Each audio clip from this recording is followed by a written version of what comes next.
Bom dia a todo mundo aí que está chegando e ainda vai chegar. Lembrando que essa live fica gravada e disponível ali no feed. Então hoje mais um episódio da nossa série Yoga, Teoria na Prática. Ensina como que o nosso bate-papo, então hoje desse episódio é como que o yoga pode ajudar você a levar uma vida com mais coragem, né? Como encarar a vida com confiança e coragem, que é uma coisa que eu acho que a gente vem perdendo ah, nesses tempos, né? Eu acho que acredito que esse período que a gente passou aí e que ainda não acabou, né? Mas pode ter tirado muito a confiança da galera de, né, ficar muito preocupada com. A gente vai ver isso, né? Na verdade, a gente vai entrar nas causas das coisas, o que fazer, etc. E como que o yoga pode ajudar nesse panorama? Que isso basicamente isso é a raiz dessa sériezinha do nosso encontro aqui das terças-feiras, né? 8h30 da manhã. Hoje, no caso, começando bem atrasado, mas é que o trânsito estava horrível. Né? Fui deixar meu filho na escola e estava horroroso. Quebrou um bueiro ali na Marquês de São Vicente, lá no alto, e o trânsito estava caos. Então ele chegou atrasado, eu cheguei atrasado aqui, tudo atraso geral. Enfim, mas vamos lá, né? Bola para frente. Vamos fazer um menorzinho aqui. Depois, às 10h30 da manhã, eu tenho que estar lá no estúdio já conduzindo a aula de Ashtanga. Aliás, a Andrea vai estar lá, acredito, né? Você que chegou aí. Deu bom dia para todo mundo. Mas o assunto aqui é legal, né? Eu acho que eu tive excelentes professores, né? Cuja maior qualidade não era só, né, uma grande erudição ali em termos do sânscrito, de serem versados nas escrituras, mas principalmente uh, como fazer para pegar esse conhecimento e aplicar na vida, caramba, porque assim, se não tiver aplicação, esse negócio não serve para nada, é uma grande perda de tempo. Né, outro dia a moça escreveu um comentário, ficou brava que eu falei, né, que o yoga, e eu gostei porque rimou, tudo que rima parece certo, né, que o yoga enquanto teoria é uma grande porcaria, porque, cara, é uma grande perda de tempo, é melhor ir ler, né, é muito mais construtivo, muito mais divertido, muito mais legal você tirar um tempo para ler Senhor dos Anéis, vai ler Guerra dos Tronos, né? Ali a Crônicas de Gelo e Fogo, vai ler Harry Potter, vai gastar seu tempo. Bom dia, maninha, tudo bem? Vai gastar seu tempo com alguma coisa, né, que pelo menos te divirta, porque ficar estudando teoria do yoga, cara, isso não serve para nada, a menos que você ache um meio de aplicar isso realmente na vida para fazer uma diferença. E esse é o nosso objetivo hoje aqui. No meio tempo, que a galera vai entrando aí, se situando, já devem saber, né, que eu estou no meio aqui da abertura, né, no meio da abertura, ótimo, mas da última turma do Yoga Essência, que é o último que eu vou fazer nessa versão do curso, né, nunca mais vai ser igual, do jeito que está, né, reunindo prática, meditação, estudo, aula ao vivo, cara, um monte de coisa. Essa é a última vez que eu vou fazer, então nunca mais eu vou oferecer uma oportunidade de entrada nesse curso meu. É o curso que eu tem mais aluno, é mais bem sucedido, e meio que isso que decretou o fim desse negócio. Né? Eu já não consigo mais me comprometer da mesma forma que há 4 anos e meio atrás, quando eu comecei essa história. Mas enfim, vamos lá. Então, como que o yoga pode, né? Como que a gente lendo as coisas, como que a gente pensando sobre as coisas, escutando as coisas que as pessoas falam assim sobre yoga, como que isso realmente pode ajudar na nossa confiança na vida, como que isso pode programar, né, ou reprogramar a tua mente para encarar a realidade de uma forma mais suave. Então, a primeira coisa a dizer é que eu acho que realmente, assim, não sem razão, né, mas a galera tá com muito medo, né, das coisas. E o medo, né, gera ansiedade. A ansiedade dá vazão a outros tipos de ações, né, não construtivas. Nesse momento eu me sinto Yoda, né? Tipo, o medo leva a raiva leva, né, leva para o lado negro, etc. Mas é verdade isso, né? Uma coisa leva a outra e quando a gente vê, a gente está num comportamento que não é construtivo, causado por diversos fatores, né? A gente vê, né, muitas pessoas olham, né, janela fora e veem que o mundo está meio bagunçado, né, o país bagunçado, as coisas não estão indo do jeito que ela esperava, ficam com muito medo, né, muita incerteza. Agora a gente sabe até um pouco mais sobre as coisas, mas aí vem esse tal de vírus e aí ninguém sabe se pega pelo ar, ninguém sabia, no caso, né, na época, se pega pelo ar, se era mais pelo ar, se era mais pelo toque, aí a galera gastou 50 mil litros de álcool gel e passava álcool 70 nas compras e não sei mais o que. Aí ficava com medo por si, ficava com medo pela família, ficava com medo pelo mundo, ficava com... isso, na verdade, é um retrato, né, de uma constante, né, uma constante que vem perturbando a mente das pessoas que, na verdade, acabam levando, né, vidas que tornam a mente propensa a esse tipo de comportamento. Mas, assim, é claro que existem fatores que pioram, né? E essa pandemia foi, né, está sendo ainda, um dos grandes fatores de desestabilização das pessoas de uma forma geral. Mas, assim, se não fosse isso, sinceramente, ia ser uma outra coisa, né? Esse é o ponto que a gente tem que parar e pensar. Que o importante não é o sintoma, o importante é tratar da causa. E se tem uma coisa que eu acho legal sobre o yoga é que desde muito tempo eu percebi que o yoga, em termos da sua mente, né, das coisas que a gente estuda e aplica na prática, o yoga não está preocupado com seus problemas pontuais, né? Então, não que não sejam importantes, né, mas até, na verdade, em linhas gerais, a gente até poderia dizer, estrito senso, que está assim. Porque eu não sei se você sabe, mas lá no começo, ninguém sabe direito quando, mas assim, a gente está falando aí de uns 5.000, 7.000 anos atrás, talvez. Ninguém sabe realmente direito isso, nunca vai saber, embora tenha algumas pistas nos próprios textos. Mas quando o conhecimento do yoga, e não só do yoga, né, mas de tudo que compõe hoje o que a gente chama de hinduísmo, que a gente chama da parte de cultura indiana, etc., que depende dos Vedas, né, isso começou a aparecer, né, nessa época, grandes milênios atrás, na forma dos mantras, e aí foram compilados pelo sujeito chamado Veda, Vyasa. E Vyasa pegou esses mantras todos que tratavam dos mais diversos assuntos e aí construiu, né, escreveu os Vedas, né, 4 Vedas, separando os mantras por assunto, por afinidade, e compôs então esses 4 livros chamados Vedas. Cada um desses 4 livros é rachado em 2 partes. A primeira parte diz respeito a coisas mais mundanas, né, realmente, mundanas, assim, problemas mais da época, né, claro, ali. Mas na raiz não, mas na forma sim. Mas na forma dos rituais, né, na forma das preces, na forma dos próprios mantras ali, porque existem mantras, né, para saúde, para reverter alguma situação financeira que não está boa, né, para melhorar a colheita, a saúde do gado e tudo mais. Porque são questões importantes, né, mundanas, e que devem ser resolvidas também. Então tem coisas físicas para você fazer, ou seja, preto no branco, e tem coisas também na esfera espiritual para você fazer, se é que você acredita nesse tipo de coisa. E na parte final de cada Veda ficaram os textos que passaram a ser conhecidos como Upanishads. Upanishads são textos que falam sobre a natureza fundamental de todas as pessoas, né, de cada pessoa, de mim, de você, de todo mundo. Ou seja, quando você tira todas essas primeiras camadas dos primeiros problemas, né? Porque, assim, todo mundo tem problema, certo? Mas o que é problema para uma pessoa, às vezes é solução para outra pessoa, e vice-versa. Então, a gente deve tratar cada problema em cada esfera. Se o problema é financeiro, se o problema é profissional, então a gente deve tratar o problema dessa maneira.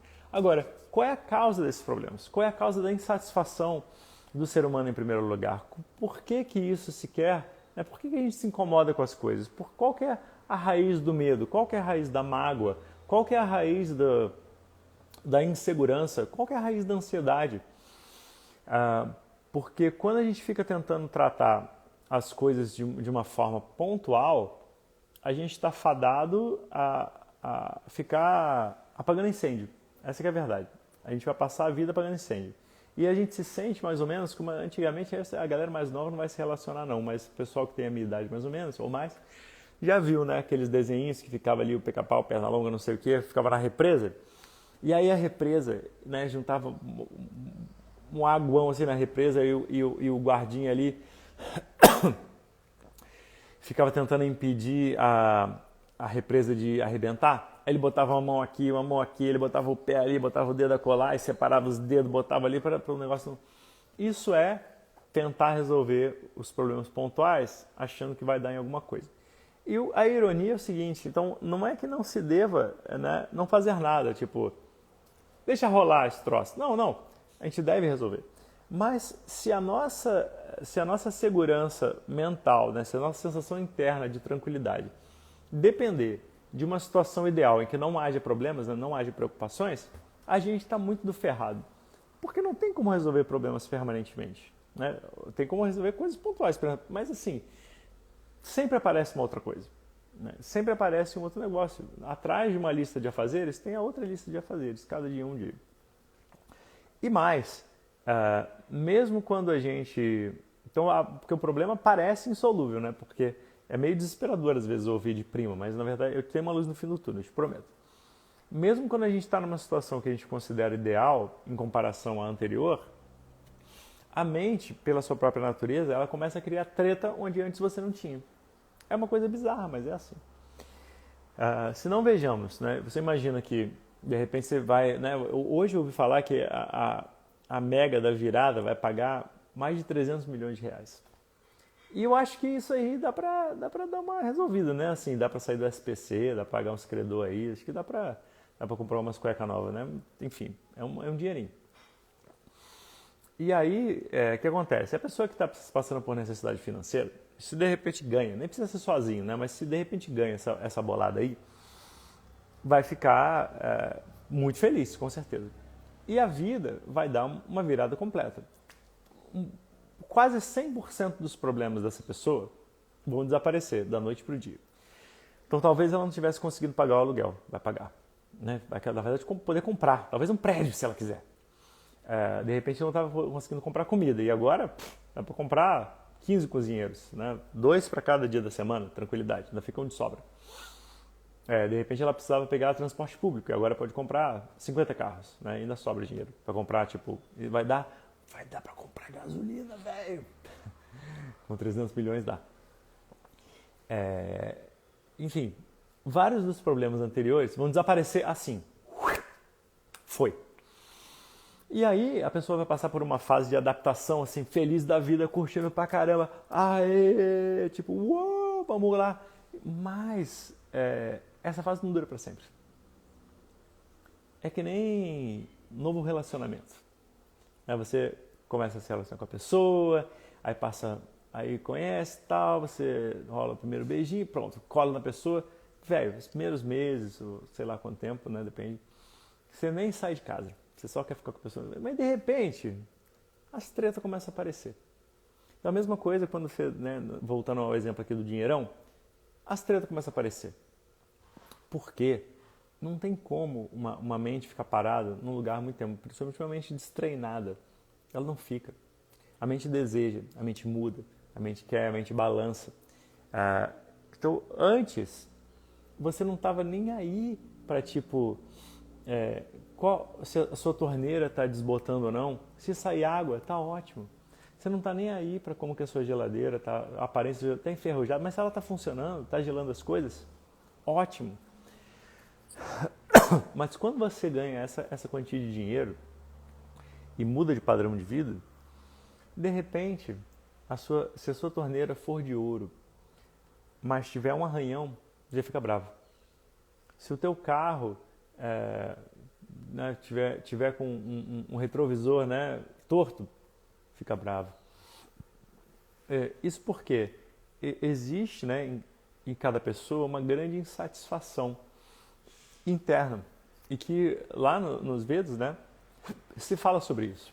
Fala sobre a insatisfação, né, a grande razão pela qual todo ser humano se sente incompleto, né, se sente carente, se sente que está sempre devendo. Não sei, não é essa sensação?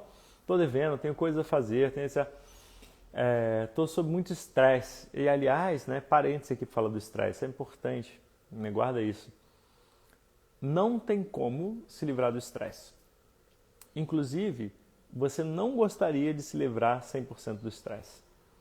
Porque o estresse é uma parte inevitável da vida. O estresse no sentido de que você submete o seu corpo e a sua mente a um esforço. Né?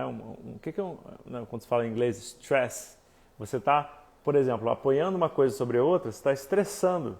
Né? Ambas as coisas, na verdade, mas a de baixo principalmente, né? Que está ali, ó, esses dedos aqui, eles estão pendendo para baixo. As vigas que estão sustentando a tua sala, agora mesmo, como essa que está aqui atrás de mim aqui, elas estão sob estresse permanentemente. A gravidade põe o teu corpo sob estresse. As tarefas mentais põem a tua mente sob estresse. Os relacionamentos, aí esse nem se fala, põe a mente sob estresse também. O segredo é não tentar escapar completamente do estresse, mas como que você pode administrar esse estresse para o nível suportável. Por isso que as vigas estão aí, né? Não tem só uma, tem só duas, né? A depender da construção. Tem várias para que esse estresse seja distribuído, né, de uma maneira igualitária e o troço possa permanecer de pé por um longo tempo. Assim, não tem para sempre, né? Mas por um longo tempo. Assim são construídas as catedrais, né? Então os arcos ali das catedrais sustentam o peso da catedral distribuído ali. Então o estresse é distribuído para fora delas. E esse é o segredo, na verdade, né? Não é se livrar do estresse completamente, mas administrar o estresse para que ele seja suportável. Quando a gente não tem estresse nenhum, e, por exemplo, quando os astronautas estão no espaço, agora não só astronautas, né? Mas hoje acabei de ver no jornal que turistas da SpaceX compartilham fotos da Terra. Meu irmão, esse é o novo Instagram, maluco. É o futuro, né? Um dia, possivelmente, todo mundo vai ter uma fotinho lá, um selfie com a Terra lá. É bizarro isso. Onde é que a gente vai parar?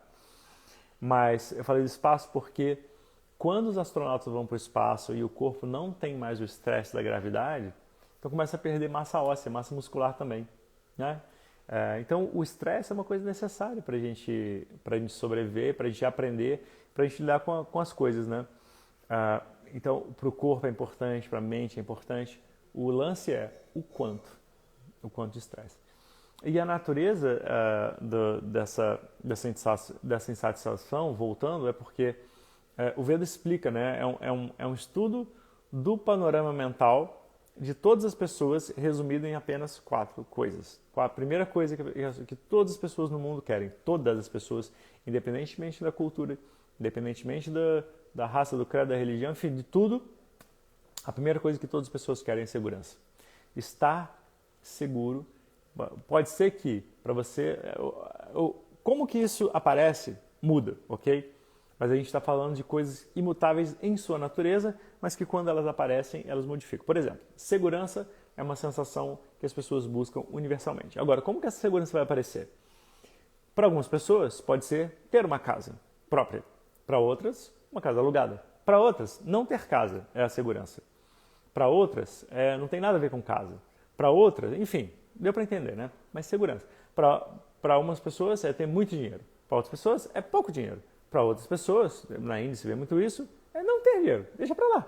Né? Eu dependo da generosidade das pessoas, dependo de Ishvara, né? Da ordem do cosmos. A gente vai falar mais disso um pouquinho. Mas a primeira e mais importante é uma base, né, de segurança. Beleza. Supondo que você esteja seguro, você tem o quê? Prazer. Quero me divertir. Senão o que acontece? A pessoa segura em casa, quieta em casa, sem fazer nada, a pessoa sente... mas eu, tem nada para fazer, o que eu faço? Fica entediada, fica com raiva, fica temerosa, que quer se fazer nada, começa a brotar, né? Que antigamente se falava, né, que a mente vazia é morada do capeta, né? Por quê? Você começa a ter tempo de lidar com as suas picuinhas aqui, e nem sempre isso é uma coisa construtiva. E aí, a segunda coisa é prazer. Você vai em busca de quê? Distração, que aliás é uma palavra muito legal de você analisar, legal, peronomútil, que é, o que é uma distração? Você está retirando a sua mente de um lugar e jogando para outro lugar. E geralmente você está retirando a sua mente desse lugar interno aqui, né, desses problemas aqui, e está jogando ela em algum lugar para você não ter que lidar com esse troço. Então esse é o objetivo, né, da distração, do divertir-se, né? Quando você com em inglês é para diversion, né? Que é uma distração de fato. Em vez de você estar prestando atenção numa coisa, enquanto outra coisa está acontecendo para o lado de cá. Então é uma distração. Os filmes, vamos criar uma distração. O camarada está olhando ali, o sujeito pelado ali, e o outro está passando, a galera está passando para o lado de cá. Então a mesma coisa. Curiosamente, a galera geralmente está vendo, né? Uma galera pelada na internet para não lidar com as próprias picuinhas da cabeça aqui. Então, essas duas primeiras coisas meio que resumem a vida das pessoas inteiras, né? Que é segurança e distrações. Segurança e prazer, basicamente. Em todas as suas formas, né? Não tem certo e errado aqui. Não é questão de certo e errado, é uma questão de fatos. Todo mundo busca, terremoto. Todo mundo busca por segurança e prazer. E aí, muitas pessoas ficam nessa, né?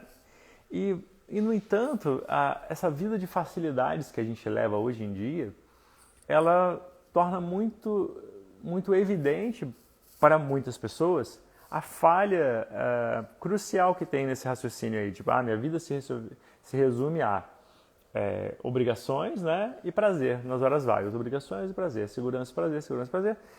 E um dia a vida acaba. Mas será que não tem mais nada aí para falar? Porque eu falei, caramba, será que eu sou mesmo condenado a procurar fora de mim alguma coisa que me complete? Porque, cara, sozinho parece que a coisa não tá boa não, né? Eu fico sozinho, me sinto mal, fico pensando besteira, fico pensando em largar tudo, fico pensando em matar alguém, fico pensando não sei o que, fica um monte de treta bolada na cabeça, a pessoa pensa assim, nossa, realmente eu preciso sempre estar me distraindo, preciso estar em diversão, preciso estar em movimento, e por isso a galera pirou realmente muito, muito nessa pandemia, porque foi quando foram obrigados a falar, cara, olha só, tu não faz nada, não saia de casa, né? Lembra disso? Fique em casa. E a galera ficou, né, pelo menos 4 meses aqui no Rio de Janeiro, pelo menos, uns 4 a 5 meses de tipo, fechou legal mesmo. E o pessoal foi obrigado a lidar consigo mesmo e com essa galera esquisita que mora na tua casa, né, que depois você descobriu que era a sua família. E algumas pessoas sacam esse troço e falam assim, cara, calma aí, tem que ter alguma coisa a mais nessa vida do que só isso, porque senão eu estou condenado a esse movimento permanente que aparentemente não me completa. E aí as pessoas falam, nossa, então primeira coisa, eu tenho que lidar bem com as pessoas, né? A gente chama de dharma isso, né? Eu tenho que lidar bem com as outras pessoas. E aparentemente existe alguma coisa a mais, porque meu coração me diz que existe alguma coisa a mais. Por aí eu tenho que descobrir o que é. Eu estou aqui nessa vida, né? A minha busca fundamental é sentir-me feliz. É me sentir de bem comigo mesmo, é de fato tentar dar um jeito, né, nessa mente que parece muito carente, incompleta, ela não fica bem. E aí a pessoa descobre, nossa, então na verdade existirá alguma forma de eu me sentir em paz comigo mesmo, de eu estar bem, de eu estar completa em mim. Será que um dia eu vou olhar para dentro e falar assim, nossa, eu me basto, né? Eu sou um ser humano completo, feliz, satisfeito em mim, né? Estando com gente em volta ou sem gente em volta, viajando ou não viajando, indo no restaurante ou não indo no restaurante, num relacionamento ou sem relacionamento, eu me descubro como uma pessoa feliz, completa, tranquila em mim, por mim mesmo. E aí essa última busca é o que norteia, na verdade, a vida das pessoas, né? Porque todo mundo está aqui para ser feliz. Isso não pode ser diferente, não há ninguém que pense diferente. Todas as pessoas estão nesse mundo para serem felizes, para viverem em paz, para estarem de bem consigo mesmo. Pois muito bem. Como a gente não sabe na real, né, normalmente, não se fala sobre isso, quais são as causas reais de felicidade e alegria, a gente cai no mundo em busca delas, cara. E assim, as grandes companhias mundiais de entretenimento, elas estão tentando te oferecer isso de bandeja, né, nos parques de diversões, nos produtos, nos refrigerantes, nas roupas, nos filmes, tentando te dar elementos de felicidade, digamos assim. E a gente compra, porque, né, assim, né, ninguém tem que ser espiritual 100% do tempo, não, entendeu? Salvo monges e monges, quando muito. Mas o ponto é que essas coisas não resolvem coisa nenhuma, né? Apenas dão uma aquietada nessa sensação interna assim, caramba, né? Eu não me basto, eu não estou feliz, eu não estou contente, etc. E o ponto é o seguinte, quando a gente não percebe, em primeiro lugar, a necessidade de olhar para dentro, quando a gente não percebe, em segundo lugar, quais são as verdadeiras causas de felicidade, alegria e paz de espírito, a gente se desespera. E esse desespero se traduz, né, na ansiedade, no medo, na raiva, na insatisfação permanentes. A gente se sente permanentemente inquieto, buscando, se sente... Né, e quando essa busca nos é vetada, como aconteceu nesse período, aí piora tudo. Porque você se vê incapaz de fazer, se vê infeliz, inquieto e incapaz de fazer qualquer coisa a respeito. Porque tudo que você fez a respeito, você não pode mais fazer. Tipo, encontrar a pessoa que fosse encontrar um amiguinho ali, uma amiguinha no bar. Que fosse isso. Não podia fazer. Não dava. Não dava para sair. A pessoa fica em casa, realmente não sai. Não vai para o mercado, não faz nada. Né? Pede as compras em casa, etc. E isso dá realmente um certo um medo, um desespero, uma intranquilidade. E a gente se sente sozinho e sem esperança. Por quê? Espiritualidade, né, e que nada mais é do que tratar desse tipo de questão, né, porque existe o físico, existe o emocional, né, existe o intuitivo, existe o espiritual, tudo aquilo que transcende essas esferas. Né? O espiritual, na verdade, é uma coisa um pouco indefinível, a gente vai por eliminação. Né? Tudo aquilo que transcende o corpo, tudo aquilo que transcende o domínio da mente, tudo aquilo que transcende o sentimento, né? Tudo aquilo que joga o teu olhar para o horizonte é o espiritual. Aquilo que fala, né, qual o propósito das coisas, o final dessa vida, né? O que há além, sobre, né, por que estamos aqui, haverá alguma coisa maior do que nós, isso aí é a esfera do espiritual. Porque a gente consegue raciocinar sobre isso, a gente consegue sentir coisas sobre isso, mas definir por definir realmente chegar a uma conclusão, um fato como A mais B, 1 mais 1, não dá. Né? Então essa é a esfera do espiritual. Envolve uma dose de fé, de fato. Né? E aí, né, que eu quero chegar. Resumindo aqui, né? Então, perguntas, lembra? Coloca na caixinha de interrogação aí, tá? Porque aqui é difícil de ver, por sorte eu vi aqui da Maria Emília. Quais são as 4 buscas? Não são princípios, são buscas. Segurança, prazer, dharma e liberação do sofrimento. E essa fé, essa confiança, é um pouco da chave disso que eu estou querendo dizer hoje, né? De como levar a vida com confiança, com coragem, como encarar essa existência, né, de peito aberto, tanto quanto possível, né? Cada pessoa no seu limite. Mas, porque quando a gente olha para fora e a gente enxerga só o caos, fica difícil realmente, fica difícil a gente encontrar senso, né? Fica difícil encontrar propósito, fica difícil achar padrões, a gente se sente confuso e perdido. Mas justamente, uma das causas, então vou botar os pingos nos is e as coisas no lugar antes de fechar aqui, a gente está indo para o final aqui. Primeira coisa, olhar para dentro e não para fora. Uma das dificuldades das pessoas, geralmente quando vê a gente falando sobre isso, né, quando ouve a gente falando sobre isso, é que existe uma dificuldade em conciliar esses dois mundos. Né? É como se a pessoa não pudesse ser prática e espiritual ao mesmo tempo. Como se a pessoa não pudesse ser muito próspera, né? Rica e também espiritual. Como se a pessoa não pudesse ser proativa e também ter momentos de internalização. E essa dificuldade, ela até pode existir, né, na compreensão, mas ela tem que ser passada. Se a gente quer gabaritar realmente essa vida aqui, a gente precisa aprender a lidar com o mundo externo e a lidar com o mundo interno também. A gente tem que aprender a lidar com as nossas sensações e a forma de lidar com as outras pessoas. Isso tudo tem que casar direitinho. Então, quando a gente tem que reservar esse tempo para olhar para dentro, para poder se organizar. E a gente não consegue ver padrões fora, mas a gente consegue ver padrões dentro, com certeza. A gente consegue ver quais são as nossas necessidades, o que está precisando, mas a gente sofreu, né, está sofrendo, a sociedade de uma forma geral está sofrendo um grande processo de desconexão de todas as coisas, infelizmente. Por exemplo, eu falei sobre isso na semana passada, né, na live está ali, sobre yoga e alimentação, vegetarianismo, etc. A gente está desconectado dos processos das coisas porque as coisas aparecem ali no mercado. As coisas aparecem na porta da sua casa. Agora mesmo chegou as compras aqui. Da onde que veio isso? Quem fez? Como que chegou ali aquele pedaço, né? E levou um tempo para o meu filho, por exemplo, perceber que aquele pedaço sanguinolento ali dentro daquele plastiquinho com isopor, aquilo ali era um pedaço de uma vaca. Mas as pessoas não sabem mais disso.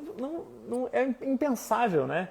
Encontrar uma vaca, fatiar ela você mesmo, fritar e comer ali. E você mesmo fazer o fogo, etc. Tá tudo muito prático, né? E tem um lado ótimo nisso, com certeza. Mas de outro lado, né? Tipo, o sujeito tinha que acender, né?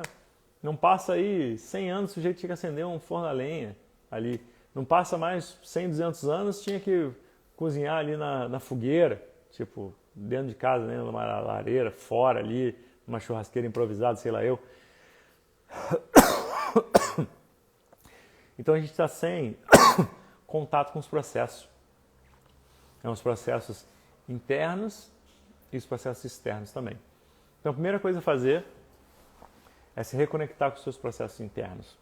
O que é necessário realmente? O que é estritamente necessário? E o que é luxo? Que eu posso ter ou posso não ter? Então a segunda coisa é, quando a situação fica complexa demais, para mim, por exemplo, eu costumo tentar levar as coisas ao extremo, ok?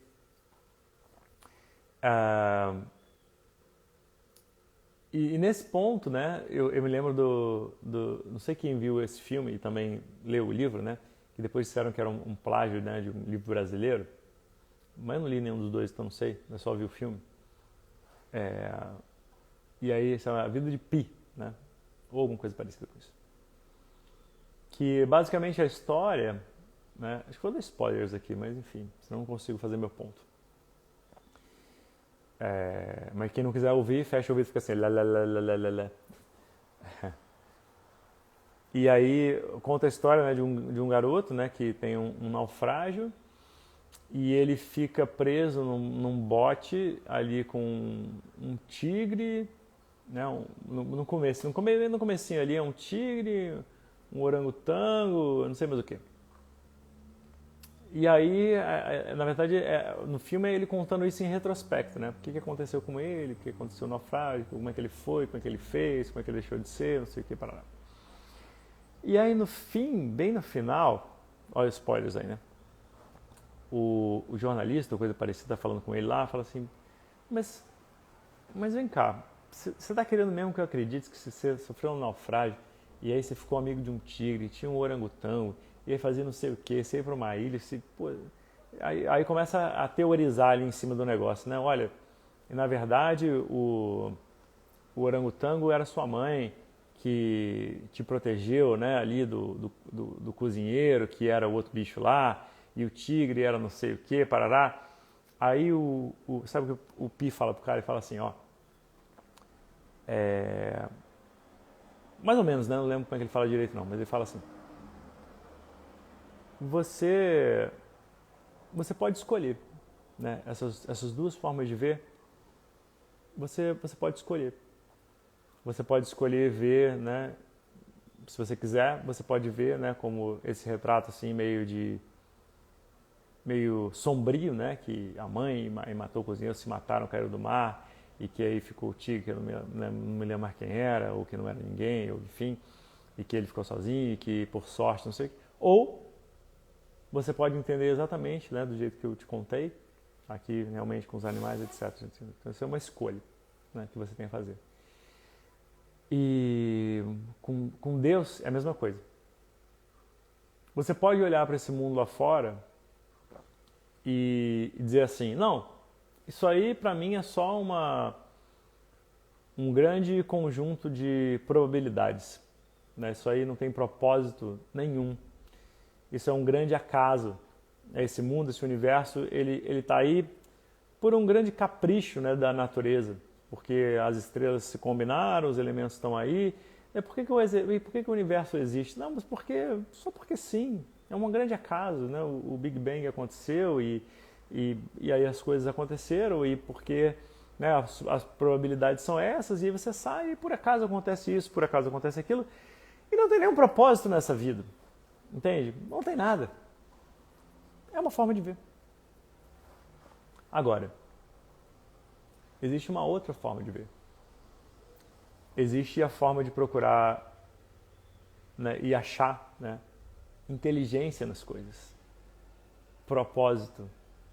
Existe a forma de ver uma beleza nas coisas, que não tem nenhuma coincidência na composição de uma flor, na distância perfeita entre o Sol e a Terra, na relação entre a água, o céu, o ar e todas as coisas, né, os minerais.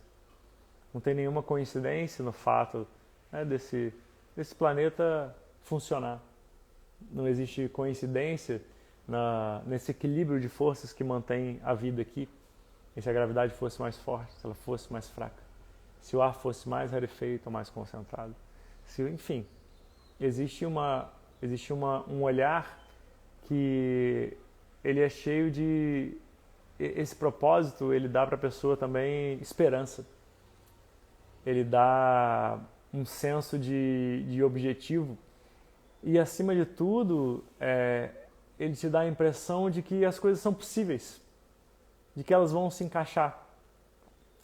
E entre essas duas opções, né, por que alguém optaria pela primeira é um enigma para mim. Mas, cada pessoa é livre para pensar aquilo que quiser.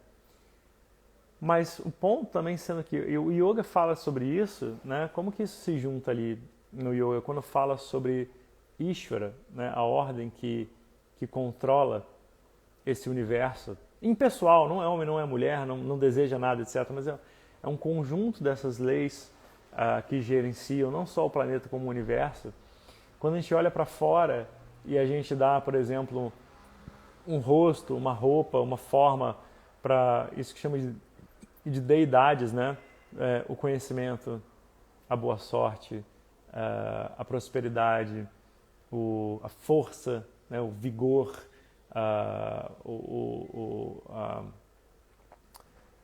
como se chama? A capacidade de gerar vida. Tudo isso é tratado como uma deidade, né? Se dá um nome, se dá uma forma, existe um mantra, né, daquilo.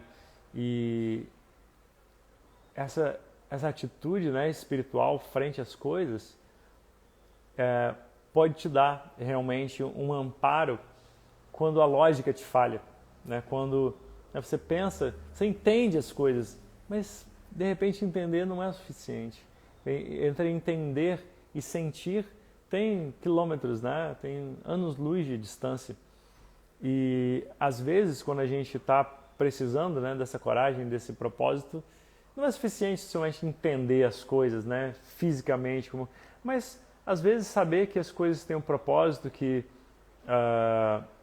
no fim da vida existe de fato a morte, mas que no meio do caminho tudo pode acontecer. E se eu considero num panorama o melhor e o pior, eles têm a mesma probabilidade, por que não visualizar o melhor?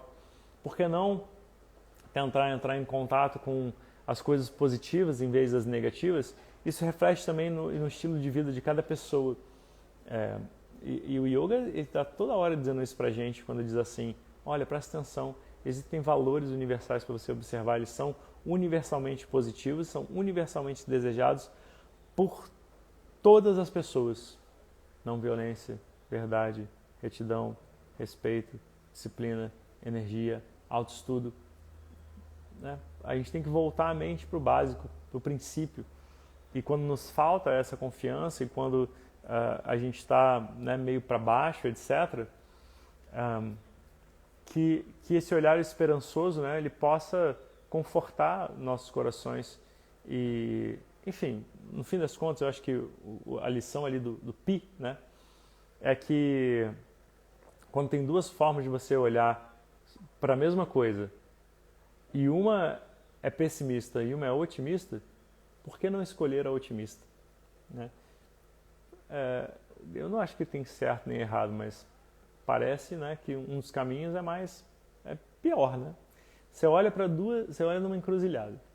Aí você vê você tem uma buraqueira só, a mata está seca, está meio escuro, né, meio fedorento.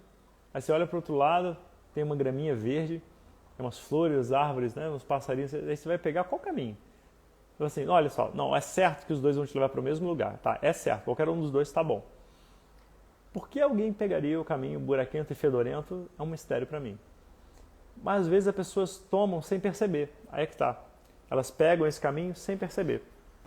Se deixam levar por esse grande pessimismo, assim, né, de que tudo está jogado na desordem, impera o caos, etc.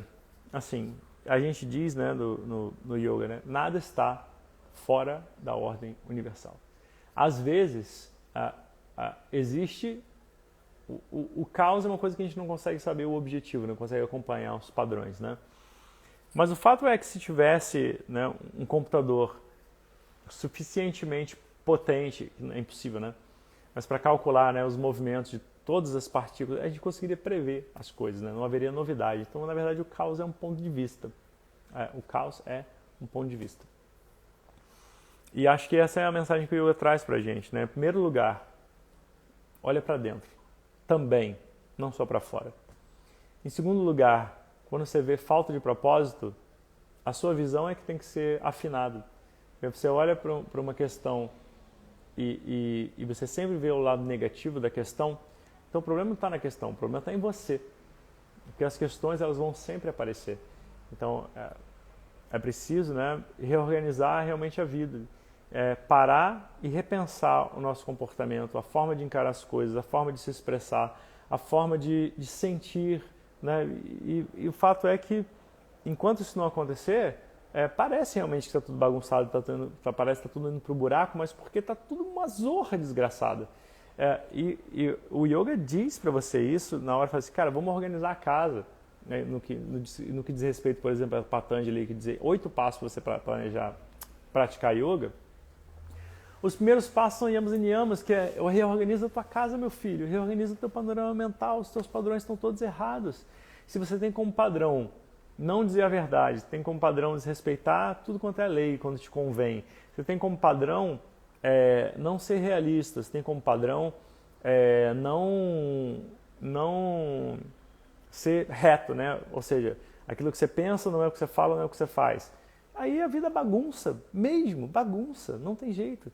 Então o yoga vai dizer, cara, reorganiza, calma, vamos dar uma virada nesse troço aí. E aí o que era bagunçado passa a ficar ordenado, mas porque existe uma ação decisiva da sua parte em fazer isso. E assim, a gente fica esperando as coisas se reorganizarem sozinhas, entendeu? A gente fica que nem uma biruta, né? Aquele negocinho que mede o vento. O vento venta lá, você vira. O vento para cá, você vira. Não venta, você fica quieto. Aí você fica esperando não ventar para ficar quieto. Mas o vento é parte do mundo. Tá? Então isso é bem importante. Isso. Deixa eu ver o que surgiu aqui de perguntas aqui. Nessa mesma pegada do Pi, tem um filme titulado Até o Fim. Esse eu não vi. Lá sim, vi sim, na verdade. Ele falou que tem um filme com o Robert Redford, falou que é o camarada...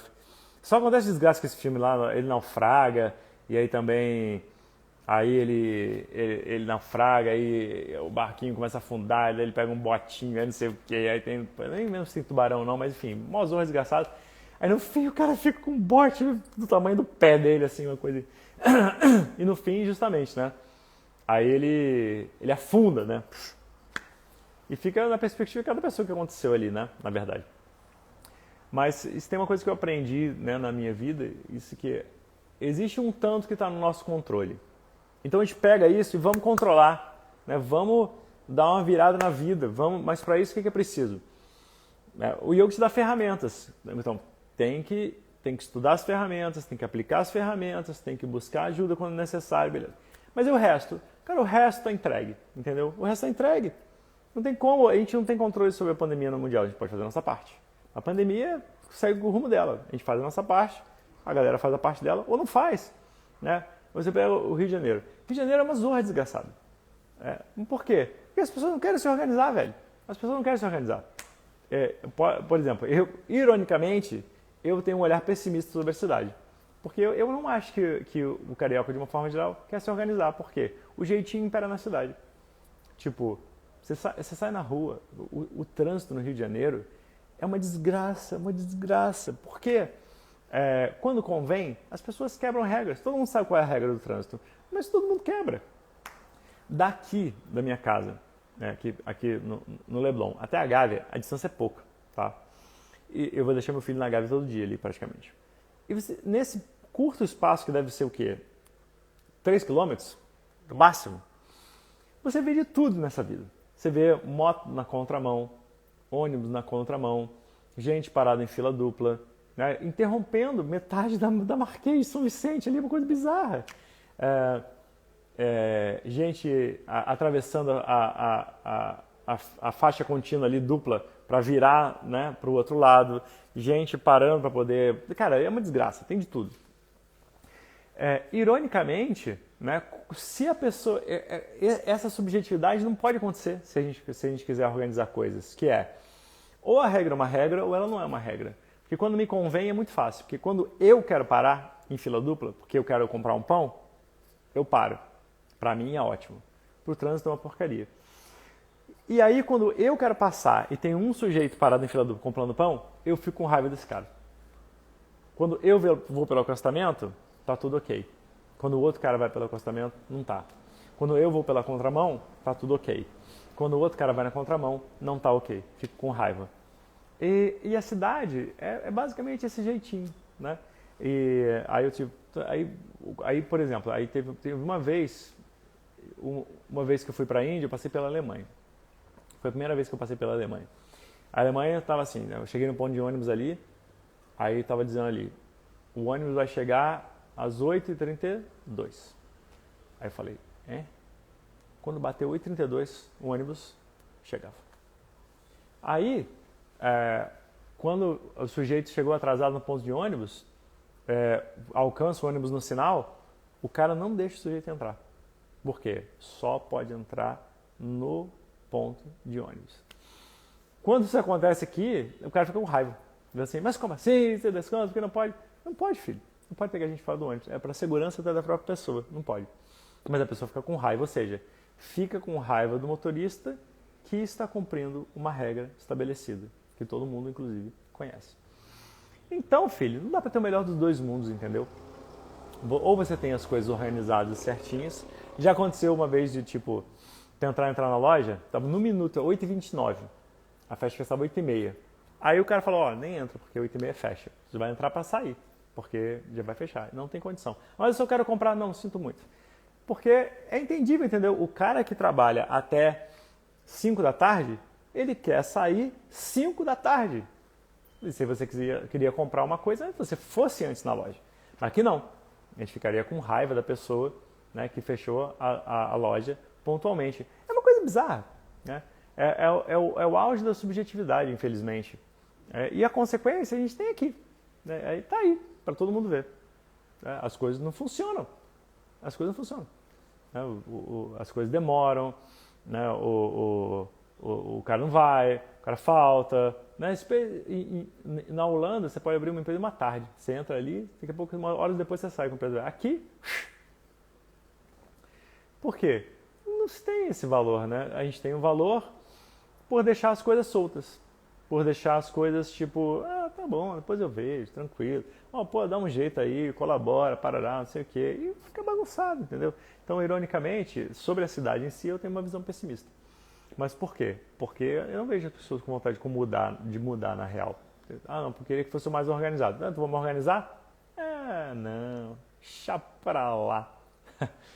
Mas de uma maneira geral, né? Já o universo em si, o mundo em si, eu vejo que a ordem leva, né? A ordem leva. E mesmo quando a ordem não leva o ambiente, a ordem leva você. Existe não é um ditado, né? Mas poderia ser.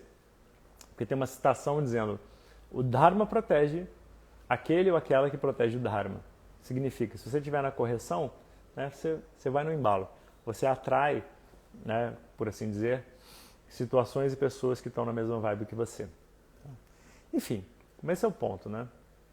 É olhar para dentro também, além de olhar para fora. Encontrar propósito nas coisas, né? A gente não está aqui jogado ao acaso, a gente não está aqui desamparado, a gente não está aqui soltão, né? Existe algo a mais, existe uma ordem que zela por esse universo. Ele não vai acabar semana que vem, né? Tá tudo indo, ok? Então eu agradeço aí pela presença de todos, lembrando, né, a última de todas, turma do meu curso mais completo, vai fechar nessa sexta-feira agora. Então é a última vez que eu vou oferecer esse pacotão completão aí de prática, meditação, simbolismo, estudo e vivência da tradição do yoga. O pessoal que já fez conhece, chama Yoga em Essência. É online, né, o curso, e nunca mais eu vou oferecer uma turma dessa. É a última vez que eu ofereço esse curso. E vai ser legal acompanhar essa última turma aí, você nota 10. Se interessar aí, me manda um direct antes que acabe o tempo ou acabem as vagas, um dos dois. Então, excelente dia para todo mundo aí. Espero que tenha ajudado em alguma coisa. Hariom.